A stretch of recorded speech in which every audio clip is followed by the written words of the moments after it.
Alifan, jangan macam ni. You sebenarnya Alifan tu XI.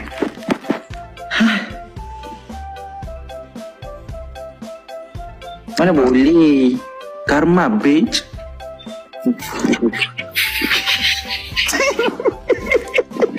Alifan, I nak gigit tai lalat you.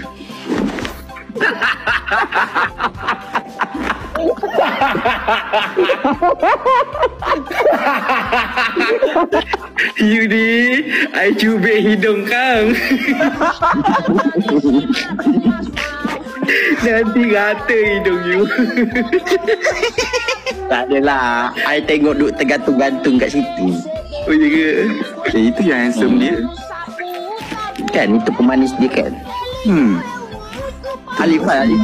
Alifan, tengoklah. Oh, gini kan.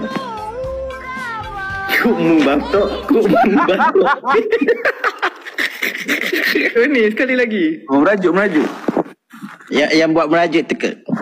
Yang buat merajuk tu. Macam mana tak merajuk? Alifan.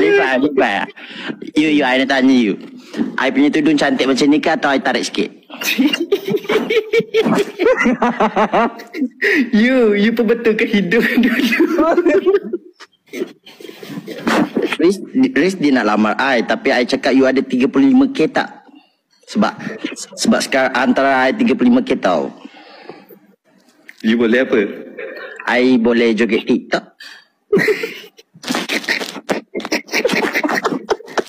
Dari jauh seram lah you, dekat sikit. Dekat sikit. Nama you apa? Nama I? Adele. Fly pramugari 2 tahun, almost 2 years. Then I got ready. Alifan, you gimana? Dengarlah. I pramugari almost 2 years. I minat lelaki berbulu. I ada bulu? Yeah. Habis tu kenapa you pilih Alifan lagi? Both of you are berbulu, so you guys are my type. But you are not my type. Kenapa dia reject?